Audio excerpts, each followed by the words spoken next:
Hello, hello, boys and girls. Welcome to another episode of the Chrissie Mayr podcast. We are on iTunes, YouTube, Spotify, and SoundCloud. And if you're listening to us on iTunes right now, go ahead and leave a 5-star review, please. Please and thank you.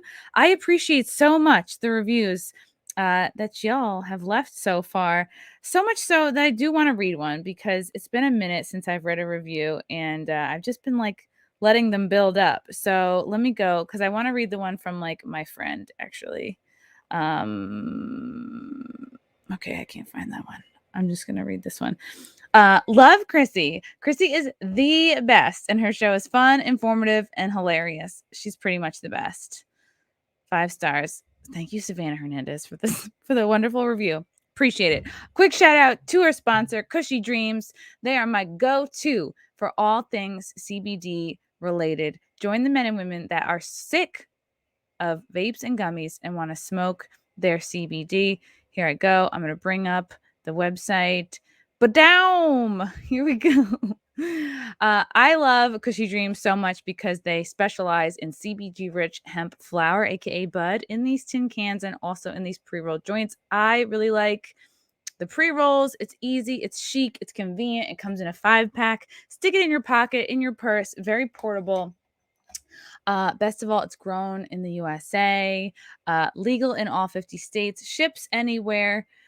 Very convenient. I like it very much. There's different indica sativa blends like relax, dream, create, hustle, peace. So whatever you want to do with your day.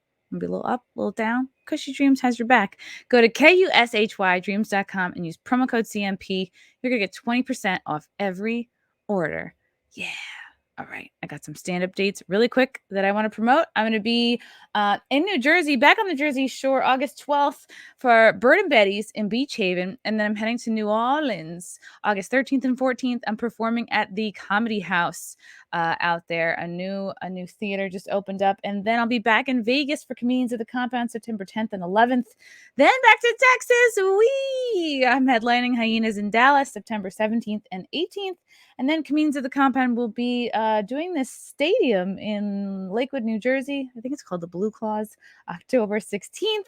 And then I'll be heading to Santa Monica, California, if it's still available, if it's still standing. No, I think it'll be fine. October 22nd and 23rd, that is the Broadway Comedy Club West out there in Santa Monica. So it looks like a little fun LA trip for your girl.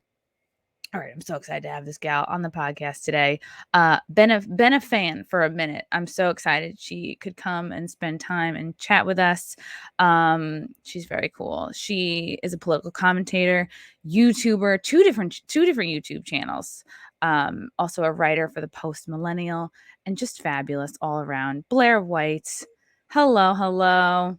Hey, Chrissy, how are you? Thanks for coming on. I'm going to put you over here because the chat can go in front of my face and I don't want to cover up your face. Okay. I've been watching so many of your videos. I appreciate so much about the work that you do. Thank you. You're not simply just, like an you're so many things. I also feel like you're similar to me in that people hate you because they can't put you in a box. Like you're not the template trans person. You don't like have the template political beliefs. You're not like an easy trans person. You're not like, you know what I mean? Like you're not one thing, and people can't paint you or use you, I guess, for their motives. You're your own person. You have your own beliefs. Yes. And people get mad when they can't put you in a box. So that's like one of your strengths. And also you don't shy away from, and this is just, I don't know if this is from my growing up in like a passive aggressive household where everyone was like, but you face people head on. And if you disagree, like you don't, if you hide it so well, but it seems like you're not afraid of conflict. And so it seems like you're very passionate about exposing trans predators. On your YouTube channel, you've talked to, and not just about, but debated directly with Jessica Yaniv, for example, who this was in 2019. This was the person, if the chat, you're wondering, this was the person who was like suing all these spas because they wouldn't get their balls. Like the women who worked at the spa wouldn't wax their balls and dig in balls. Right. That was a crazy little era for my channel. And I feel like I definitely have gone through many like different incarnations of my channel. Like at first, when I started out my channel, it was mostly just talking about feminism and sort of just general political topics, because at the time I was a college student and I was a little saddened by the fact that I knew inherently I couldn't speak my mind on a liberal college campus. And at the time, I didn't even really identify as a Republican or right-leaning or anything. It was just not being a crazy radical. What year was this? So that you were, I guess, graduating? This was in 2016 that I started everything. Great year to start. So, but what you mentioned about not being afraid of conflict, like that really comes from my childhood. Like I grew up fighting. Like I grew up, I was the weird kid in my school. I've always been the outcast. So the same way that I'm the outcast now from like maybe other people in the trans community or from liberals who see me as some sort of betrayer to their ideology. Like I was the weird, can I swear on this podcast? Yeah. I mean, like, of course, sure. Okay. Like I was the weird faggot growing up in school that no one understood why I was like, like back then everyone saw me as a boy because I was, and I walked a certain way, my voice never dropped, and I was bullied for that. So I grew up fighting. And so I think that kind of prepared me for what I do now. You're so good. You're so good, Blaire. Like Thank you. I think it's obviously from my childhood, but like my dad would get angry, and then I everybody, your childhood has such an impact on the adult that you become, but it's up to each of us as adults to like take note of our patterns that are maybe unhealthy and learn how to like unwind maybe the damage of our childhood to like be the person you're supposed to be. And so anytime I feel like there's a conflict, like I feel like I get, even if somebody else is like fighting or arguing near me, I like get hot. My heart beats so fast. And like, I feel like with me, if someone's mad at me and I'm in a conflict with them, I always have this like brace for impact, feeling. So I just like, I really admire the way that you call out. It's not just you tweet at or do a video on somebody you disagree with, you like freaking call them out. And so I just want to know, because you've called out, Jessica Yaniv, Chris Chan, Alok Vaid-Menon, some of these people I didn't even know of.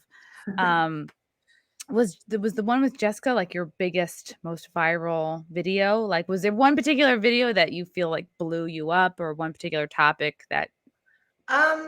I feel like it's all a combination of things. That was definitely a big one. And, when I meet people, they always bring that one up and a few others. But, it's not even just trans predators. I was a victim of rape at the age of 18. And so I'm very passionate about sexual violence. And so it's just one of those things that like, I don't know. I feel like if I was in a prison or something, I'd be one of those people that ended up like killing the chomo. Like that would just be me. So feeling very angry in this podcast. No, that makes so much sense, Blaire, because I'm like, I also get very fired up when it comes to kids and when it comes to like the safety of kids. And and it's like, man, it is so much more than just like the bathroom issue. It's like, and it was this one guy, it was like this the guy Alok Vaid-Menon. I have so many copious notes because these people have impossible names. This is the trans person who said like little girls are also kinky, your kids are not straight and as narrow as you think. And it's like, oh man, it's like your average person is not thinking and saying these things of little kids. And it's like, if we don't protect our kids, like who is going to? And I just think it's so important, the work that you're doing, because I'm sure you feel like, wow, these people are not setting a good example, and they're certainly not like making trans people look good. Like they're definitely not, they shouldn't be the spokesperson. They shouldn't There's be. that, I feel like, in the beginning of my channel, and I still do this quite often, I just talk about trans issues because obviously that's one of the things that I feel like I have a bit of a different perspective on trans issues than really all of the other trans influencers that are online. And so I make a habit to do that. And then I also slowly started evolving into this place where I was calling out predators, like you mentioned. And then I noticed, wait, I can call out the trans predators, and I killed two birds with one stone. I'm, attacking a predator and also, defending, even though people think I, am transphobic myself because I don't agree with traditional narratives about trans people from leftists. I'm also defending trans people. I'm also saying, no, this person shouldn't represent us. This person certainly doesn't represent me. And we have to talk about this. So yeah, I see it as a win-win, even though it is upsetting because like the Alok Vaid-Menon person you mentioned, it's like that person is platformed by major celebrities and outlets like Demi Lovato and a ton of celebrities. And even after my video is still, working in the mainstream. So it's kind of like, what exactly is going on? I'm not going to say I'm not a conspiratorial person. Bring it. I am all about it. Come on. Like, of all the trans people to champion, uplift, highlight, we're really going to pick this one that says these things that, like, it's like, it's not like it like, oh, like, you must be some sort of prude if you don't think little girls are also kinky. Like, that's wild. Like, of all the people that Demi Lovato could pick to uplift, really, it's like it's enough to make you're not crazy for thinking, is there a secret little, like, is there a motive? What are they trying to promote here? Why pick this one? Right. I mean, maybe I'm just not high up enough in, I live in Hollywood, not high up enough in the industry or whatever to really know what the fuck is going on. But it's like, what is this sudden, like, post 2016 push to normalize pedophilia? Like, what exactly is this? Because I'm old enough, I'm not that old, okay, I'm 27, but I'm old enough to remember a time where no one could get away with saying something like that, saying little girls are kinky. No one could get away with, the definitely more sexual behavior happening at like drag queen story hour, or I had someone come up to me. I was at a concert recently. My friend Tommy Vext had a concert here at the Whiskey A Go Go in Hollywood, and someone came up to me and was a supporter of mine and said that they're moving out of California because his wife is a teacher and being forced to teach children about fisting in their new in their new curriculum for sexual education. Oh my God. Wait, this is California, obviously. Like, what It's a trip. county or what area? Oh God. That is right. beyond. So is that, I mean, I'm not gonna like, jump all the way out the window and say that that's 100% true. That's just what this person said. But I do know that the sexual ed curriculum is more extreme than it ever has been before. I mean, I remember a time when like I was getting like the sexual education talk in like 6th grade. I think it was like 6th or 7th grade that you got the first little dose of it. And it was very, sterile, technical, like a textbook with like drawings, not pictures. And now there's full on teaching kids about anal and different types of intercourse. And it's just kind of like, what exactly is the motive? I'm not saying I know what it is or who it is or what force is pushing it, but anyone who's looking can clearly see there is something happening here. Wow. Yeah. My sex ed, I mean, I'm probably like 10 years older than you. I'll be 38 this year. Girl, I don't look it. But my my sex ed was, I believe we had to carry around an egg. I believe we had a baby that would, like, a baby doll that we had to carry around, and it would cry randomly, and I would just shove it in the closet, and I was like, I guess it needs more sweaters on top of it because it's not shutting up. Like, I was like, I'm gonna be a great mom someday. But right, the sex education was like nil. It was more like trying to scare us. We didn't learn about anything, any like details of how like sex went down. And not like that's the way it should be. But and it's like I didn't even like, not that it should have been the way I learned about anal when I was like drunk at a college party. But then again, it was like, knock knock, who's there? The swim team captain. And I was like, sure. And I was like 19, you know what I mean? I'm like, okay, not that like I have had the perfect life, but the same thing, like I didn't even know what fisting was until I went with some girlfriends on spring break to like Provincetown, again, like 19 or 20 years old. And we're like in this like sex shop, and I saw like the fisting, thing, you know what I mean? Dildo, whatever it's called. And I was like, oh, okay. And that was my teachable moment. That's what I learned about it. And I felt that was the right time for me. And of course, like, if it comes up for you sexually before, great. But like, no kid is sexual. No. And I had, I'll talk about, like, I had early, like, I was 14 the first time, like, I blew a guy. It was, like, not my idea. It was an older guy, lifeguard, drove a Jeep Wrangler. I was like, that's enough for me. I mean, like, looking back, I shouldn't have felt, like, pressured. I should have said, like, no.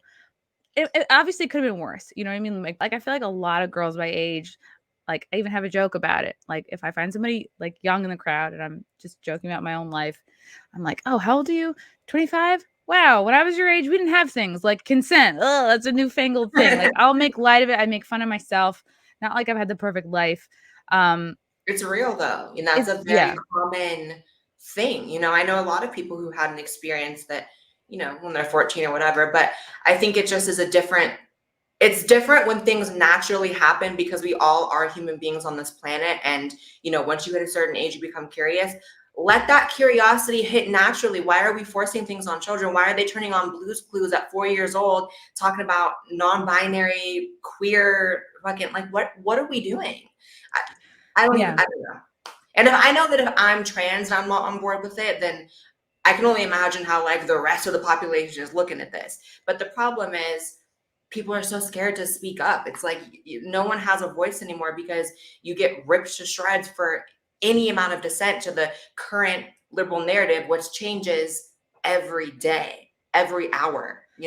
Right. And it's exactly what you said, Blair. Like, we as a society have made like a lot of allowances, which kind of, like, okay, yes, okay, we have to be sensitive and take care of people's feelings, but it's almost like over time, these special allowances we've made have become kind of excuses. And, like, most recently, Chris Chan is somebody you talked about and sort of outed as a, like, a trans predator, and, like, they said that they were trans to get more girls. Like, worst of all, like, raped his mom sexually. This is wild. This seems made up and not real. But his mother was, like, in her 80s, had dementia. He, kind of admits to, like, violating his own mom. He's a biological male, and then, based on your video, like, perhaps ended up in a women's prison, which is, like, that's a whole other set of problems. But it's the Right. example here is like, oh, well, he's autistic. You have to, you have to be sensitive. This is autism is an excuse, is somebody's qualifier, like, is being trans an excuse for Jessica Yaniv to act like a creep? Is autism an excuse for Chris Chan to bang his mom, his dementia mom? Like, it just, at I'm what laughing. point? It's like a very serious thing, but I'm laughing because the way you're presenting it is I funny. know. I was like, there's But no way I yeah, can rehearse. I'm like, I just can't believe this is real. Like, this is, no, I can't either. It's yeah, like my it's terrible. proximity to it is even closer, and I can't even fucking believe it.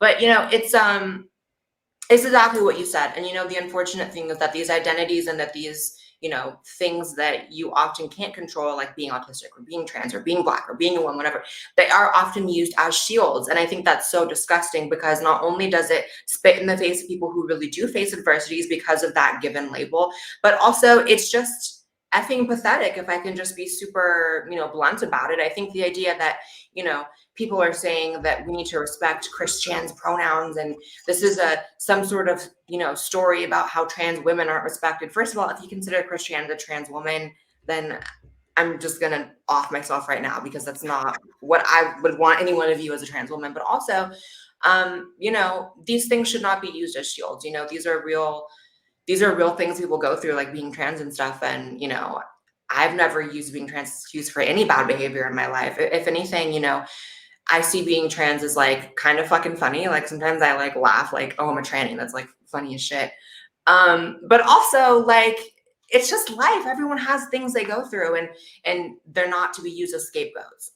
And like you said in your video, you're like, I know tons of autistic people, and none Yeah, of them, use that as to excuse really horrible behavior. yeah. Same thing. Like, I know some autistic people, like, yeah, they're a little kooky, but it's like, it doesn't mean like, oh, okay, free pass for raping your mom. Got it. It's just, Yeah.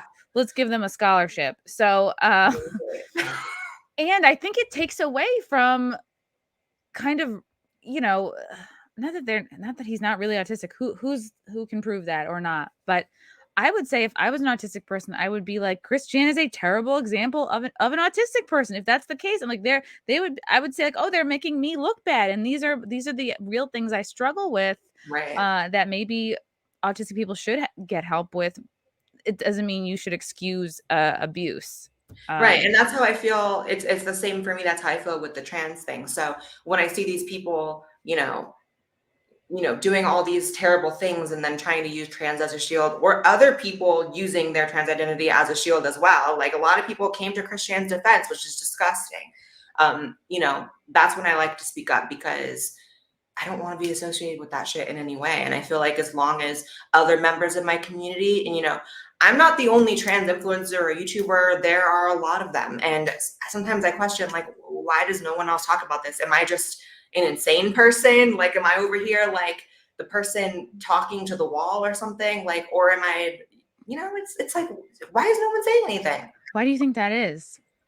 I think because a lot of trans people are jaded, partly due to their own mindsets, and also partly because of how society treats trans people. I mean, there are things that you have to go through that are different when you're trans people don't go through. Doesn't mean you have it worse or better, but it's just different. My life, you and I probably have a lot of similar experiences, but we have a lot of different ones because I'm trans. And a lot of people let that jade them. And rather than accept that there are bad apples in our community that we should be calling out because it benefits everyone, including us, they feel like if they call out anyone in our community, that we are giving into transphobes or anti-trans people, when in reality, most of these people that are being called anti-trans just have very valid concerns about people like Christian. And we can find common ground in calling these scumbags out together. But not everyone sees it that way, unfortunately. Yeah, it's a big red flag when you can't criticize someone or a group of people. And then it's like, I mean, there's a quote. There's a quote somewhere like, look at who you can't talk about, then that's the authority. I'm really botching the quote. I should have written it down on an index card, but like, it's bad, like you can't have a concern, you can't question. I mean, look at what's going on in society now. Like, you can't question a medical decision. Dude, I mean, that's a whole, oh my God. Like, it's a whole other thing. Let's talk about it, because, last weekend I experienced my first instance of like the medical apartheid happening. So I was invited to one of my good friends' birthday parties at a bar, and I was about to pull up at the bar, and he's like, by the way, they're requiring vaccine proof to get into the bar. This is in LA? Yeah, in West Hollywood. And it was a gay bar, of course. And it was kind of the first weekend that they were doing that, requiring the vaccine paperwork. And I'm not anti-vax. I believe in vaccines. I love vaccines. We love vaccines. Yeah. Love vaccines. Love them. Like, girl, I don't want the motherfucking measles, but I don't want polio. Right. I don't want shingles. I don't think being anti-vax is the same thing as being vaccine hesitant for a vaccine that is not FDA approved, that was rushed in under a year, and that, frankly, every single person I know has had very adverse reactions to. Doesn't mean it doesn't work, doesn't mean anything. Frankly, I'm not a scientist. I don't know. But I do know that as a 27-year-old, healthy, very active person who works out every day, I'm going to probably opt to take the 99.9% survival rate than the probably higher percentage rate that would have some sort of adverse reaction from the vaccine.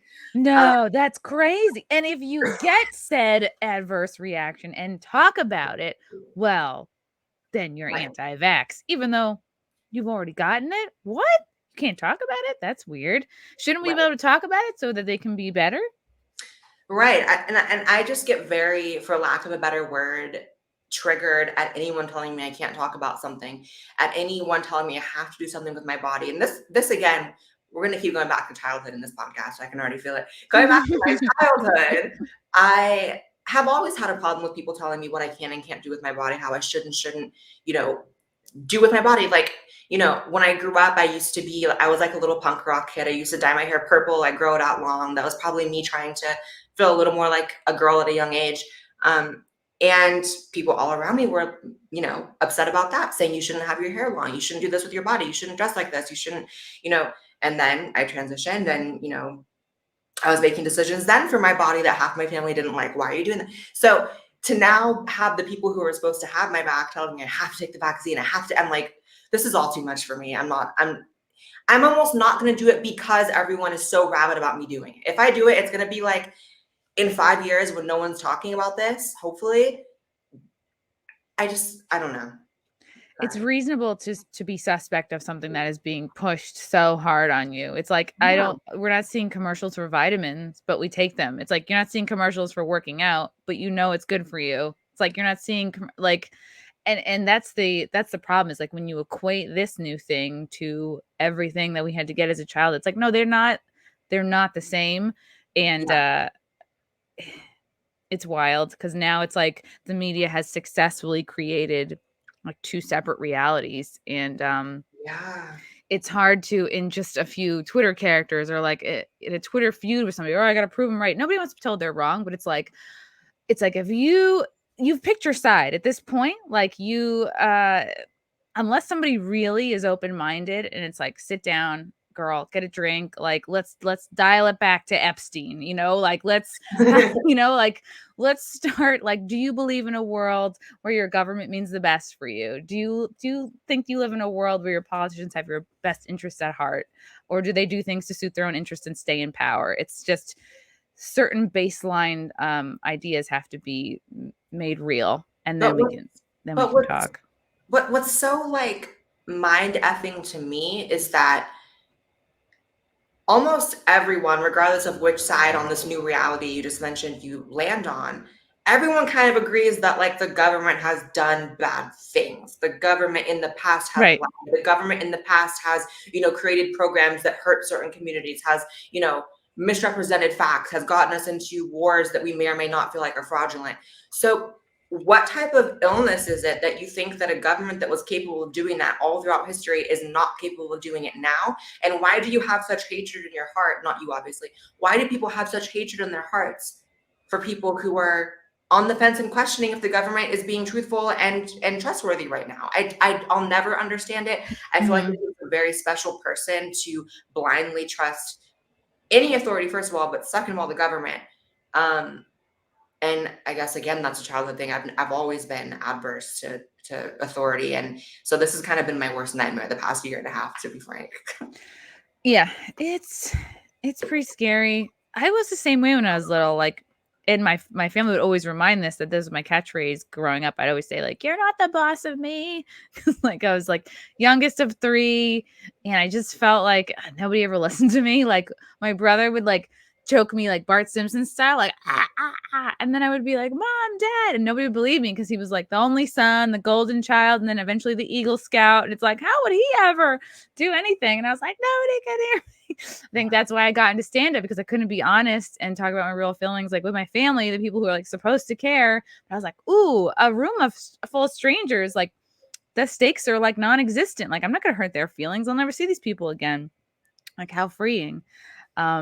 So it's good. It's good when you can, I don't know. It's such a complex topic. It's just what freaks me out is like to see just today the mandates that de Blasio is going to throw down for New York City. It's like, well, and I'm just like, what? You always have to look behind every decision. It's like, what's coming next? Like, why is this? Yeah. It's like New York City is damaged. Like, New York City right now is like the girl that was hot in high school, but like now she's currently in her 40s, divorced, 3 kids. She's got visible stretch marks. Like, she has peaked. Like, she's trying. She's back in the gym. She's going to Soul Cycle. She's like, she's weathered. She's weathered, but she is not what she once was. You could get in her easier now. Rents are a little low, but not as low as they should be. This metaphor is spinning out of control. But it's like, okay, maybe pre-pandemic, all right, New York City was a piece, but now it's like, ugh. So like, what is in it for the powers that be to throw this mandate down? And now, of course, it's looking like all signs are pointing to Cuomo resigning. And then, well, who is next in line? Who are they going to put in place? Because obviously, if they covered for Cuomo all this time, they must be deciding to boot him for a reason. And who was lined up? I don't know the answers to these questions, but you always have to think, like, why are certain things happening? And it's never just by chance. Oh, they just found out he was like a sexual predator. Okay, you're right. It's like, yeah, right. And what also is, I found deeply disturbing today, the fact that the same day that the news comes out about, the vaccine mandates and, requiring it to get into businesses, which is so sick, in my opinion. But the same day, of course, it's convenient that the headline that's dominating about New York is the Cuomo story. And just gonna be honest, is it bad that he was grabbing asses and being a jerk and being a creep? Absolutely. Would I care a whole lot more if there also wasn't a nursing home scandal over his head and like the rights of the people in New York being gradually slipped away? Not even gradually, very quickly slipped away. Yeah, so I can't really bring myself to care about like 5 girls who got their asses grabbed right now. I mean, I can't. And maybe that sounds cruel, but I wish I had the luxury to care about that more than what everything else is happening. And I think it's very convenient that those two things were announced on the same day. Yeah, I think they'd rather have him take the fall for sexual harassment than take the fall for his handling of COVID, because then if he takes the fall for his handling of COVID, they're going to point to governors who handled it similarly in different states. And then they can be like, well, if he's going down for the nursing home thing, what about Michigan? What about so I think they're trying to not have that happen. And yeah, it's just, to me, it's like, I think I tweeted like, yeah, that's some white male, what did I say, governor privilege, when like your sexual harassment can distract from your 13,000K like plus nursing home deaths. I don't know. It makes me And mad. frankly, I'm just of the opinion that half of these politicians are monsters behind closed doors who probably abuse women and people and whoever else. Like, how often do you find governors and politicians and elected officials in the bathroom doing coke off a gay guy's ass? Like all the time. So, let me know when we have the privilege of caring about that more than what else is happening. But this other stuff really, really scares me. It may seem like something frivolous, but it really was kind of a disturbing feeling when I couldn't go to my friend's birthday party the other day. Like, it was kind of like, I was like, whoa, I literally can't go to my friend's birthday because there is now this medical apartheid and I'm on the wrong side of it. And granted, it's because I live in LA, and I'm moving to Texas next month, which I'm really excited about. But it's kind of like, how far is this going to go? Because if you would have told everyone, if you would have taken everything that's happened now and is happening now and said it a year ago, you'd be banned off social media for being a conspiracy theorist. And now it's just happening and there's no repercussions for the people that, censored everyone for saying this stuff. It's really, really scary. And I think that there are a lot of really strong messages being sent from the elites and those in power that our voices do not matter. We will be silenced at any and all costs. Anytime you want to talk about COVID, we're just going to talk about January 6th, and we're going to Yep. and we're going to demoralize you until you're taking whatever we want to give you up the ass, and that's just what it is. So it's scary. Yeah, I'm gonna go to some super chats because I know I missed a bunch. And I don't want them to, they scroll away and then I lose them, and I'm trying to be organized. Okay, here we go. In no order. Happy time. Why did Blaire steal Ethan Ralph's Christian video? That's funny. I was listening to this video and I was like, I swear to God, that's Ethan Ralph's voice, but I didn't know for sure because I just listened to it once. I mean, it's a live stream that is on every platform that everyone is using. It's not stealing. I used a 20-second clip from a live stream. Yeah, and that was that probably the only video of Chris Chan? Like, I think he was talking to him like, hey, like, how do you feel about raping your mom, basically? Yeah, that's the only video of the arrest. So that's what everyone's used. Yeah, to me that doesn't sound like stealing. If it's public, it's public. From Brian S. California will probably move to farting fetish next. Oh boy. Thanks, Brian. Probably. Let me see. When's this one? From 10:35 p.m. Sometimes it helps if I look at the time. Okay. Wyatt Kaldenberg. Look up the 1950s morning sickness vax. Thalidomide. Oh boy, I shouldn't have this truly. Thalidomide. The drug companies and doctors pushed it on mothers. They claimed it's safe. Thousands of extremely deformed babies, tens of thousands stillborn. Oh my God, imagine taking a yikes. And it's not even that, like, I'm making some claim that that's like what's going to happen, that it's going to like jack everyone up. Because I don't know that. I don't necessarily think that. It's just questioning why it's being pushed so strongly. And why we can't talk about what has been what's been happening to people who've gotten it, like real experiences. Why can't we talk about what's real and what we're seeing with our own two eyes? Right. Doobie McNasty. Blaire, is that the from Snowflakes? And Chrissy, I like that you have guests on your live streams that most people shy away from. Got suit for supporting Tom on his video. Ski IAB. Is that in code? This is the jacket from the Snowflake. This is a fan of yours. Let me see the jacket. Oh, it's cute. Is it leather or pleather? It's cute. It's leather. Ooh, Sorry, I'm loving it. Do you feel, Blaire, that people shy away from having you on their shows?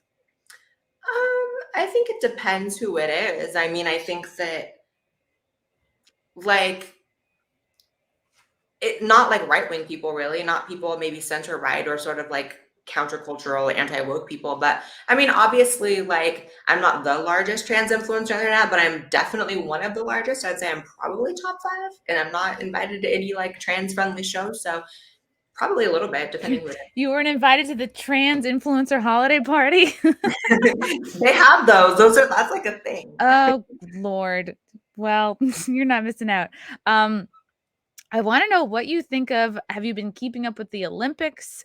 Laurel Hubbard is a 43-year-old New Zealand weightlifter. A lot of folks have been following her pretty closely. And I know I saw this article where she had just bailed, or she like just like bailed out of a competition. And I'm like, is she being? I'm like, one could think she could be paid to just like bail out so that one could make the argument that there is no biological advantage to being a biological male. So I couldn't bring myself to care about the Olympics if I tried, just being honest. However, like I'd rather watch anything. I would rather almost watch farting fetish videos. No, but I do care about trans people in sports, and that's one of the things I've taken a lot of heat from, is saying that I don't agree with trans women in women's sports most of the time. I think more often than not, it's highly unfair to the biological women, obviously. And yeah, Laurel Hubbard failed spectacularly, but that's not shocking because she completely failed as a male athlete and was participating as a male athlete for so long and then got into the women's category. I don't think it proves anyone right that trans women are on equal footing with women athletes. I think that that's just a crappy athlete. I think if you want examples of trans women like absolutely crushing and annihilating their women or female competitors, there's a lot of those. Yeah, and it's a tricky subject because I also read somewhere that these couple of like I guess they were like biological women competing as women. They were from some African country, that they were disqualified because their testosterone level was too high, which I didn't know you could even do for a biological woman, but it's like it must have a difference. I mean, it's a pretty powerful hormone. So I know that we wouldn't have air conditioners installed without it. I can't lift that shit. Right. We wouldn't have a lot of things without it. No shelves would be put up. No IKEA beds would be put together. Yeah, absolutely. That's one of those things that I kind of see as like people just completely look the other way in the face of evidence. Like, I mean, sometimes it's even just visual. Like there's literally just like stunning pictures of like trans athletes like on a track, like just like miles ahead of the female competitors while they're in the back, like hyperventilating, dying, and they're just still going. It's like sometimes it's just clear to see and people just ignore it. But yeah. There's only so many times you'd be like, well, I guess all those other bitches are real slow. It's like, but wait, they were the best a couple weeks ago. Right. From Batman 23, how did you meet Tom McDonald? You met Tom McDonald? Wow. Yeah, I was in his music video Snowflakes. Oh shit. Okay, that's where the jacket is from. Okay. Yeah, you gotta watch it. It's so sick. He is so incredibly talented. He is dope, the nicest person ever. I actually met him through Instagram. We were following each other, and I didn't know, but his girlfriend Nova, who directs like all of his videos, is like a really big supporter of mine. And so she basically told him, like, you have to put Blaire in your video. And because he also liked me, he was down for it. And we did it, and it was one of the coolest things I've ever done. I think the video has like 10 million views or something. It's like the biggest thing I've ever been a part of. So yeah, Tom's amazing. Gonna have to do Instagram, as we all do. What is there anything that was like unexpected about him, like upon meeting him, or something that surprised you? Nope, he seemed like an amazing, super sweet, talented person online, and that's exactly what it is in person too. So I love it. And I think it's cool that he was like, I think he was the first person to ever put a trans woman in a rap video. Wow.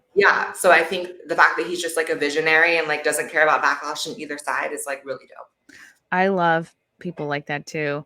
Hot button issue. What were the major reasons you decided to leave California? My breaking point was having to look at gruesome Newsom every day on the local news. Well, I feel like I've had about 17 different breaking points. 17,000.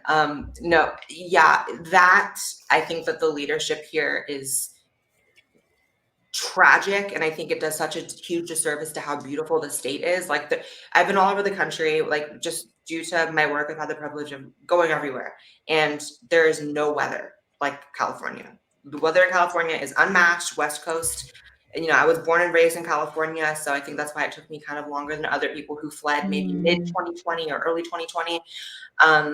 But it's the homeless, it's the pollution, it's now they're doing vaccine mandates and requirements.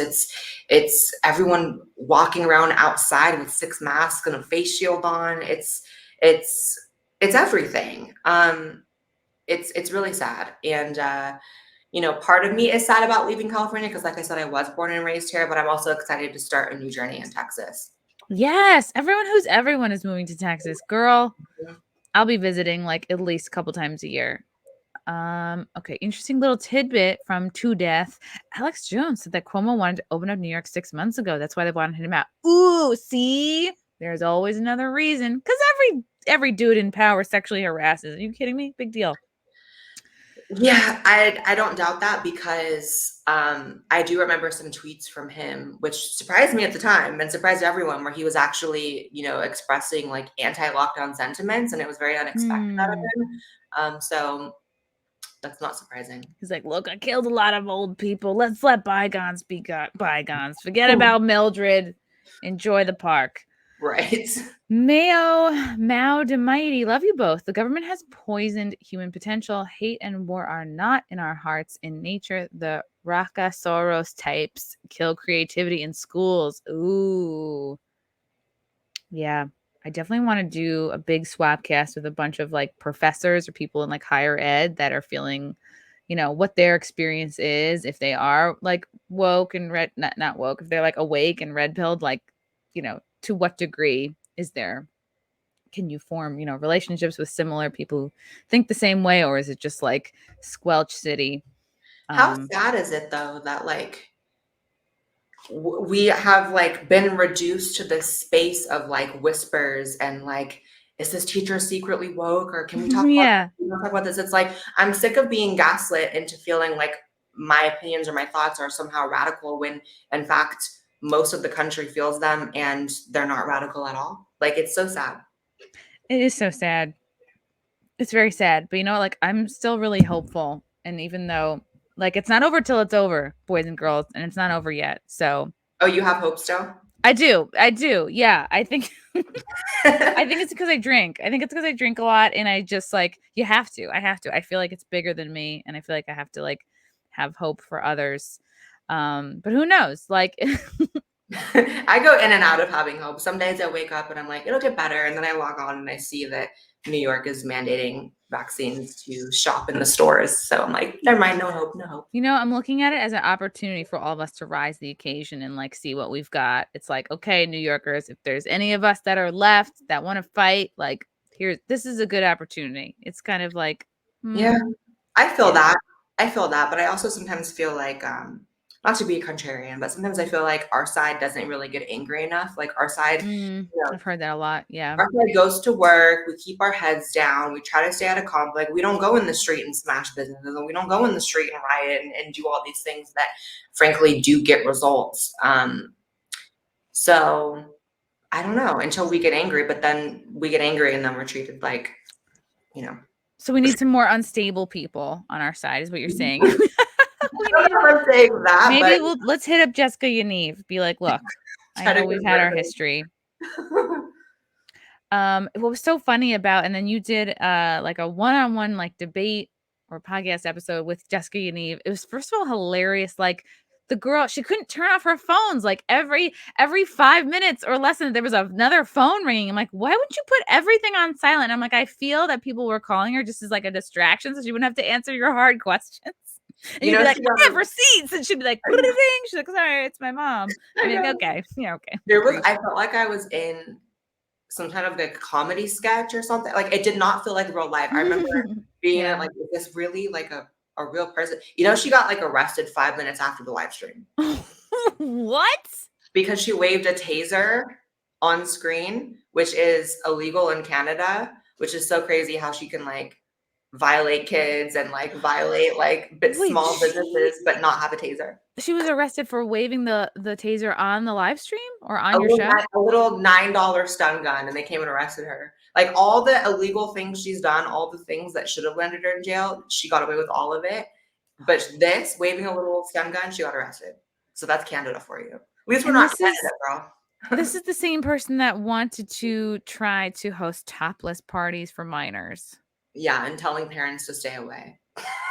Drop off your kids at my topless party and no parents allowed. That's gross. And it's like, yeah, I'm not going to say like I didn't have a sexual experience like under the age of 18, but should I have? I think I would have been good. I think I would have been good not like blowing that lifeguard at that particular time.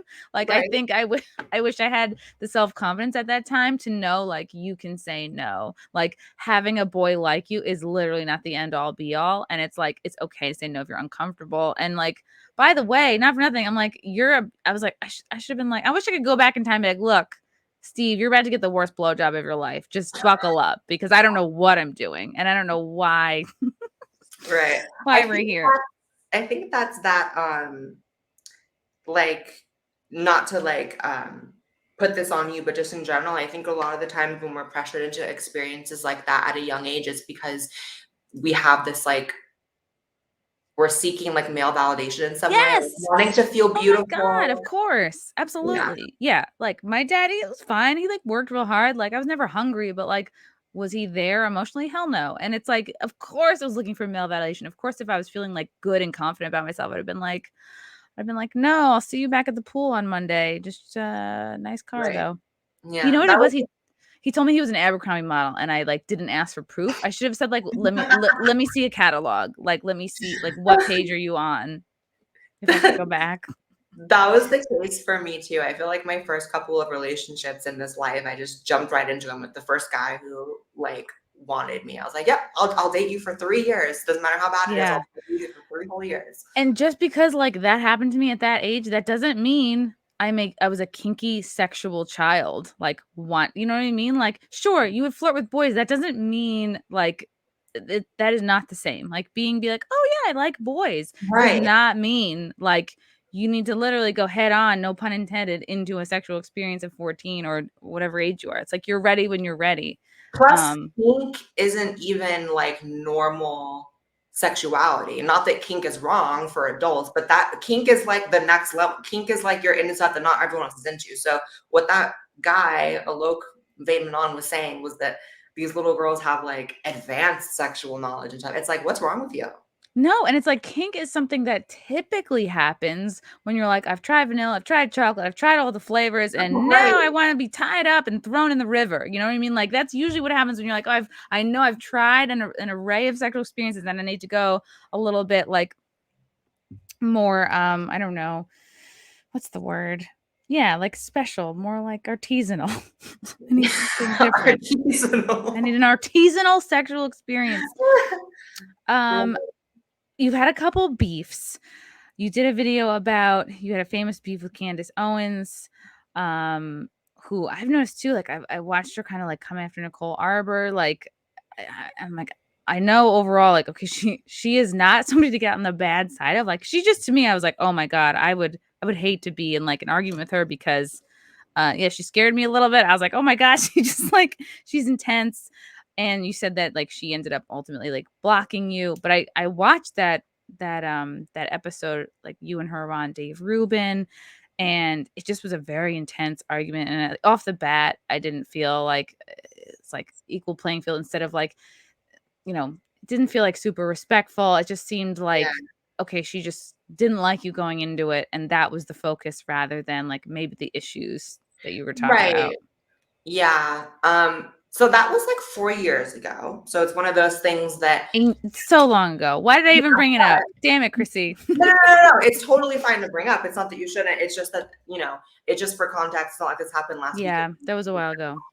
Um, yeah, I think that it was a lot easier for her to deflect from what we were actually there to debate, which was the fact that she ran a doxing website and then a year later comes out against doxing and like is trying to have this whole new conservative persona when a year before she was like the most progressive liberal doxing people type of person there was. So that was what the focus was. And I think it was a lot easier for her to instantly jump into, well, this is a tranny, so nothing this person says matters. And it's like, I don't know about that. But most people saw through it, and that's why she got mad and blocked me. And I heard that if you comment my name on her social media to this day, she will block you. But that's just hearsay.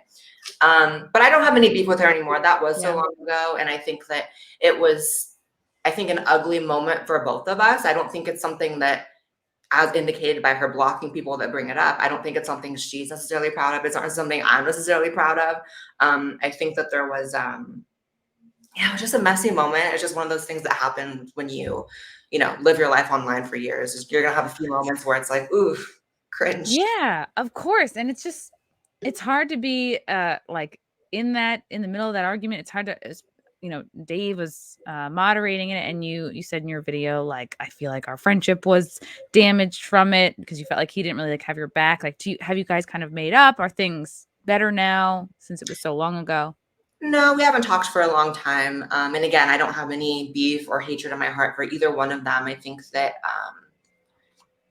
it's just one of those like human moments where sometimes it's not about making up and fixing it. It's just about saying like, I felt a little manipulated in coming on the show and I felt like it was misrepresented how it was going to go. And so I'm mad. And so we just aren't friends anymore.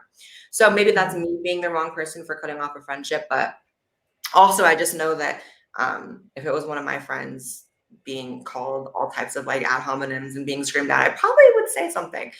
But again, 4 years ago, we're all different people 4 years ago. It is what it is. Yeah, that is a long time ago. And then one of the guys you had beef with, I didn't even know who they were, Onision. And I was like, it's hard to take this guy seriously. Like, he literally showed up to the thing with like blood or something that looked like blood on his face. I was like, this is hard to hear. Yeah, it's the people that end up like debating me on my channel are just fucking insane. Like, you come up with blood on your face and like Jessica Yaniv with the taser and the tampon. It's like, what is happening? But yeah, Onision is a lot of people know him because he is not a trans predator, but a predator. He's just a regular predator. Just a good old fashioned creep. And I've been calling him out for years, and they just recently did like a whole thing on the Discovery Channel about him and his antics and stuff. So, I've definitely been on the forefront of calling a lot of these people out, and we got him banned off YouTube, so that's fine. Wow. That's I would say overall you're very calm under pressure, and it definitely takes a special kind of person to not only call somebody out but be like, "Hey, let's discuss this face to face or screen to screen." Like, that's commendable, because I think it's so easy to fire out tweets, but to like actually be like, "Hey, like, let's talk about it." You're like, "I'm calling you out in real time," especially with Jessica. You were like, "No, I have all of these messages and screenshots." And then she was like, "Oh, I was hacked." Like, that wasn't me. And I was like, "Oh, girl, that looks so bad." It's because that's what I hate, is that like I'm someone who gets a lot of people who say a lot of shit about me, and then you ask them to debate and they won't DM you back or they won't respond or whatever. And it's kind of like, I just feel like that's some, that's some punk shit, to be frank. Like, if I ever say anything about someone, I am also willing to have a conversation with them. And more often than not, I reached out privately before even saying it to let them know I was saying it. That's why I like, in a lot of my videos, I'll say like, they never give me a statement, but I always mention that I reach out and I'm like, this person didn't have anything to say when I ask them about it. Cause I just feel like that's just how it should be. It's like, whenever I see someone who has something to say, or they'll make a video about me or whatever, and it's like, girl, half of this shit is a lie. Half of this shit is you're confused. And the other half I could have cleared up if you would have asked me one single question. So yeah. Yeah. And it's almost like your background of just like, you've had to fight just for your right to like simply exist, and just to be yourself. And I think it's like, the thing is like, life is hard. Like, it would have been hard had you not transitioned. And it's like, it's also hard to transition. It's like, but we choose our hard. And it's like, when you're faced with something difficult in life, it's like, there's no easy path. It's like, it would have been hard to stay, and it would have been hard to transition. And you also talk to some folks who are beginning the detransitioning process, or in the detransitioning process, which I see nobody talking to. Literally, you and Buck Angel are the only two people who have even mentioned talking to people who have detransitioned. I love Buck so much. He's the best. And why do you think so few people are talking to folks who are detransitioning? Yeah, if anyone thinks that people shy away from talking to me, trust me, people shy away a whole lot more talking to detransitioners. It's like this crazy, intensely taboo thing that, to me, I can't really wrap my head around why it's taboo. I mean, I know why it is, I guess, but I just could never find myself on that side of thinking that it is.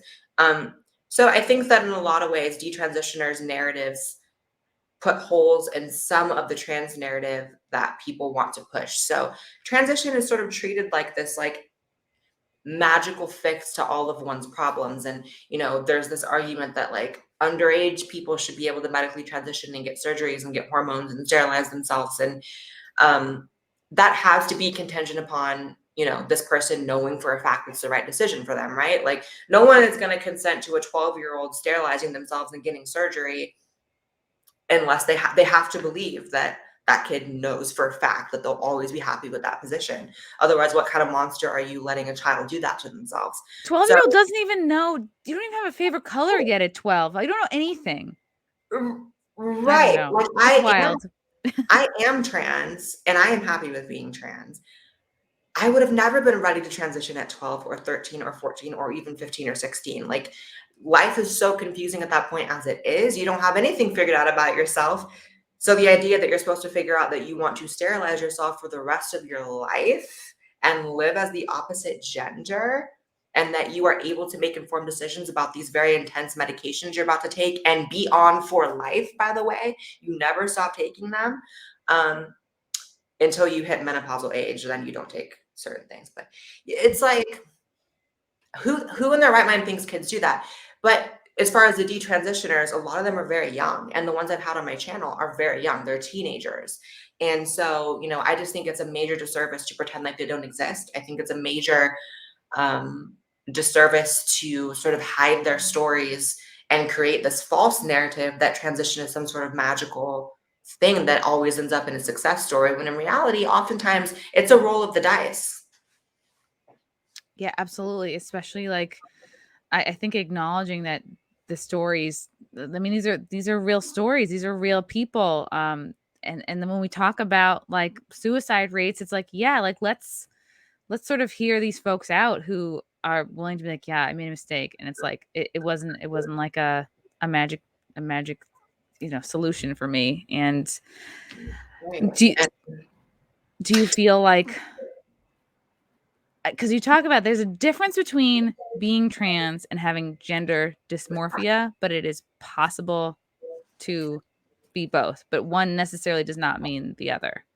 Yeah. So gender dysphoria is the condition that trans people have. And the catch-22 is that people who are not trans can experience gender dysphoria from varying levels to a little bit of discomfort to a lot of discomfort. And it's really people that are on that more extreme end of discomfort that transition tends to be right for them. Like, for me, there was no way I would live my life as a boy. Like, it was not going to be a thing. Like, I remember before I transitioned, I told myself, I was like, okay, this is a permanent decision, which every person who transitions should recognize that. And half of them don't, which is so scary. I was like, okay, so Blaire, picture yourself as an 80-year-old. Are you like an old lady in a fur coat smoking a cigarette and being rude to everyone around you? Or are you a grumpy old man who's probably already dying of prostate cancer? Like, which is it? And I realized I'm going to be the bitch chain smoking with a fur coat on and being rude to people on the street. That you have to think long term. You can't just think of short term, because it's not short term decisions, especially, these detransitioners I have on my channel. Some of them have removed their breasts and have permanently altered their voice and have permanent new body hair they have to laser off, and just craziness. Whoa, right. Reverse. Like, there's a girl whose voice became so deep it became 100% male sounding. And that's not to sound mean, it just is what it is. She grew facial hair and everything, removed her breasts, and now what? She doesn't have breasts and she has a male voice, but now she wants to go back to living as a girl. That's what's scary. And especially considering the fact that people can be mad about this, but trans is seen as a trend for a lot of young people now. So the number of detransitioners, you're going to see more and more and more. It's like, I remember, I don't know, people say, oh, like back in the aughts in the 90s, like we could be emo and like we could dye our hair. I don't know. I'm not saying that like dyeing your hair is a substitute, but it's like you should be able to express yourself. Yeah. Trans is the new emo. Period. Yeah. Deciding to transition is not just like, I'm gonna have blue hair, and if I don't like it, I'll just dye it back. It's like, it's pretty permanent. And you better be damn sure. And you better have like your adult working with your adult brain before you make that decision. Right. And when you don't have an adult brain yet, what do? Like, yeah. But I feel for them, and I think it's really important and great that you talk to them, because I'm sure they feel pretty invisible and like they don't matter. And they're treated so badly by trans people, which is so sad, because oftentimes they find themselves in these communities that do seem so great and so loving when you first enter. Like, they're helping you transition and they're helping you, they're, presenting it as this thing that's going to fix all of your problems. And then you detransition, and then you're treated as a pariah, or you're excommunicated from this community that was once so loving and all the support you had. Maybe you even lost your support from your family because you transitioned, and now this group is turning their back on you because you're betraying them or something. It's sad. And that's why I say, like, it's so important that as an adult, regardless of how your family feels about you, you make your own family. Like, I have friends who I have loyalty to more than some of my family members. You create your community and your family as you get older. Absolutely. Do you feel like your politics and your, being critical of like feminism and like SJWs and like all that, do you feel like that happened first and then you transitioned, or did it all happen together? Did it all kind of come about at the same time? It all happened together. In fact, before I transitioned, I was probably further left. I never have voted Democrat because I was never old enough to vote when I probably would have identified as more a Democrat. So in my adult life, I've always voted Republican because I feel like that closely aligns with my beliefs, not perfectly, but closely. And it's interesting that, like, as I transitioned, I moved further to the right. And I think it's because I realized that I was participating in an act of self-reliance and independence and self-autonomy and making decisions for myself and taking accountability for this problem I had had my entire life. And suddenly I had a new appreciation for politics that sort of mirrored that, like, personal responsibility. And that is more common on the right than the left. So transitioning oddly made me more right-wing, which maybe might have some people, maybe I'm the crazy one, I don't know, but yeah. I'm sure you heard of about Brandy Love getting kicked out of Turning Point USA. Yeah. Did you feel at all like, oh, like that could have been me, or like, I don't know. To me, it's bullshit, because it's like, wow, it's like, I know we shouldn't be trying to do like inclusivity like the left does it in like the bullshit way. It's just like, how are we not seeing the bigger picture? Like, it's like, yeah. I've always, anybody who's like so high and mighty about the morality, it's like they have shit to hide. Like, they have done some stuff. Period. Yeah. Period. And I might even say too much if we go further on that topic of these right-wing influencers who have these morality complexes, when I've been at a lot of these conventions, I've been at a lot of these events, and I've spoken at a lot of things with them, and what they do behind closed doors doesn't even closely align with what they preach. But I will say I agree that it was bullshit what happened to her. It's not like she was doing a porn scene in front of anyone. She was in a bikini. She wasn't handing out cards. She didn't try to make it look like she was a speaker. She didn't. Right. She's just a regular person being there. And it's like, if you guys were really super conservative, none of you would have recognized her. So That's actually a very good point. And I think that for me, it sort of reveals the difference between conservative and Republican, or conservative and right leaning. And that's why, like, I don't call myself conservative. People do online, and I don't correct everyone who wrongly labels my politics. I don't really consider myself a conservative. I consider myself, a Republican voter and right wing, and I definitely align a lot closer with conservatives than liberals. But what are you gonna do? I do think that it's missing the point. Like, literally, we're about to go into another lockdown. We are having vaccine mandates. We are, like, in my opinion, call me crazy if you want, but we're in the beginning stages of a communist overthrow of our country. And y'all want to talk about a porn star who has a legal paying job and has paid for a ticket at a convention. It's like, we're missing the point. It's just the same as when you see, like, I feel like every 9 months or so, almost like a birth of a baby or something, the conservative discourse on Twitter will be about, like, gay people and gay marriage, and should conservatives, like, really get on board with gay marriage? And it's like, that ship has sailed so long ago, and the fact that we're talking about it is like, just shut up. Like, I understand, like, we can have these, like, philosophical debates or whatever, but it's like, there's so much at stake. It's been done. Yeah. It's like, Right. all right. It's like an easy hit. Yeah.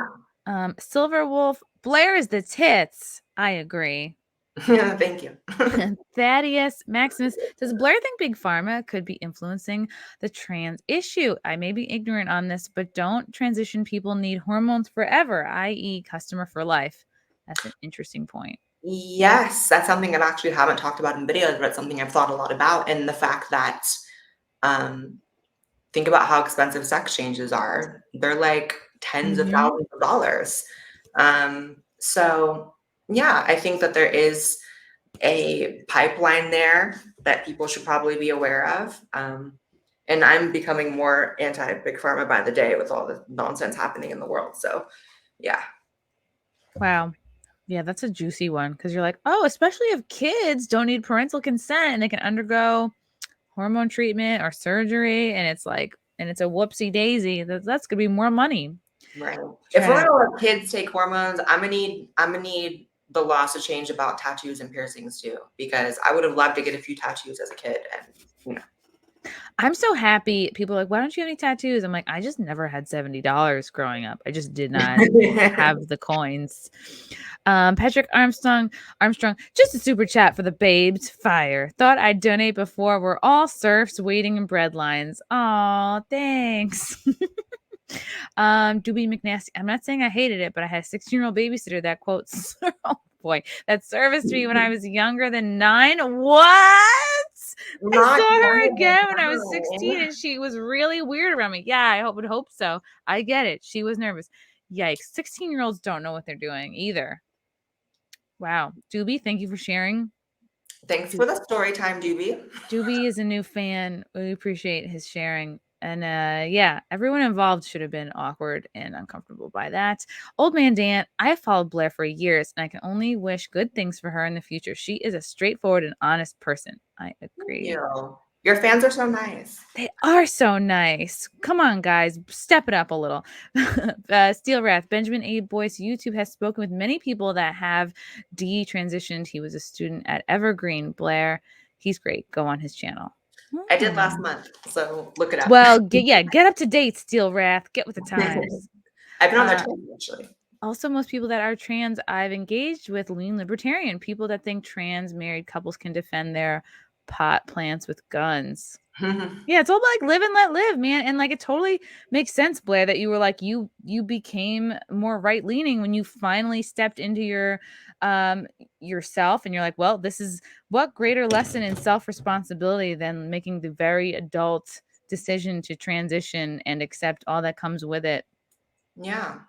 I'd say the only point in my life where I felt as though left-wing policies and ideas resonated the most with me was when I was maybe a teenager and feeling very bad for myself and like not sure where to go in life and feeling a lot of self-pity for, the various reasons you do as a kid. So I think that's kind of why I've always been so confused when I see like 50-year-old like progressives and like I'm like, you didn't grow out of that when you were like 17. Yeah. I grew out of that, like 17. But anyways. They're like overgrown boys. Is there anybody who like you would love to debate with, who you'd love to like get on your channel? Anybody that's like on your to-do list? My God, there's so many people I would love to debate with, but it's like they would never come on. Like I'd love to debate with Demi Lovato because she's running around. Oh, She's yeah, running that'd be around great. talking about how she's trans now because she cut her hair short. Love to debate with her. I don't know. I'm a very like go with the flow person as far as my videos. Like I don't plan my videos out weeks and weeks ahead. I don't have like I'm very like You just I see just what's popping like that yeah, week. I Yeah. just run my mouth and I just go with what like I'll log on and what are my supporters talking about today? I'm very connected with my supporters. I'm in so many group chats with them and they're so loyal and amazing that, this is a hot topic in my fan group chat. I'll talk about it on my channel. So I'm very much like that. Yeah, I like it. You're go with the flow. I'm trying to Yeah. wrap up here, but these super chats keep coming. Eric Burns Marsh, why does the average HSTS have reasonable views on trans issues, but the average AGP does not? What do these initials Okay, I can tell you what they mean. Okay. So I forget what the actual acronyms stand for, but HSTS is basically trans women like myself, which are attracted to males. So we grow up and we're attracted to males and then transition to women. And then we have, for better or for what worse, what resembles like a heterosexual type of life, like Okay, yeah. closely more resembles, even though obviously we can argue semantics, whatever. AGP are like trans lesbians. So like if I were to be into chicks and like banging chicks. So there are people that have